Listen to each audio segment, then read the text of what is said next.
ಹನೂರು ತಾಲೂಕಿನ ಬಸಪ್ಪನ ದೊಡ್ಡಿ ಪ್ರಕಾಶ್ ಅವರ ತೋಟದ ಬೈಲಲ್ಲಿ ಚಿರತೆ ಮರಿಗಳು ಪ್ರತ್ಯಕ್ಷ.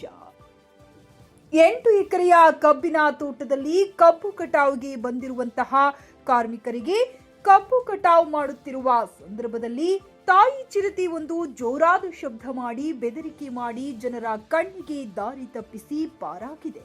1 ತಿಂಗಳ 2 ಚಿರತೆ ಮರಿಯನ್ನ ಕಬ್ಬಿನ ಬೈಲಲ್ಲಿ ಬಿಟ್ಟು ಕಣ್ತಪ್ಪಿಸಿಕೊಂಡಿದೆ. ಆ ಚಿರತೆ ಮರಿಯನ್ನ ಕಂಡಂತಹ ಸ್ಥಳೀಯರು ರೈತರು ಚಿರತೆ ಮರಿಗಳನ್ನ ನೋಡಿ ಕೂಡಲೇ ಅರಣ್ಯಾಧಿಕಾರಿಗಳಿಗೆ ಕರೆ ಮಾಡಿ ಆ 2 ಮರಿಗಳನ್ನ ಅಧಿಕಾರಿಗಳಿಗೆ ಒಪ್ಪಿಸಿದ್ದಾರೆ. ಚಿರತೆ ಮರಿಗಳನ್ನ ನೋಡೋಕೆ ಬಸಪ್ಪನ ದೊಡ್ಡಿ ಗುಡ್ಡಾಪುರ ಗ್ರಾಮದ ರೈತರು ಫೋಟೋ ಸೆಲ್ಫಿಗೋಸ್ಕರ ಮುಗಿಬಿದ್ದಿದ್ದಾರೆ. ವರದಿ ಹನೂರು ವೆಂಕಟೇಶ್.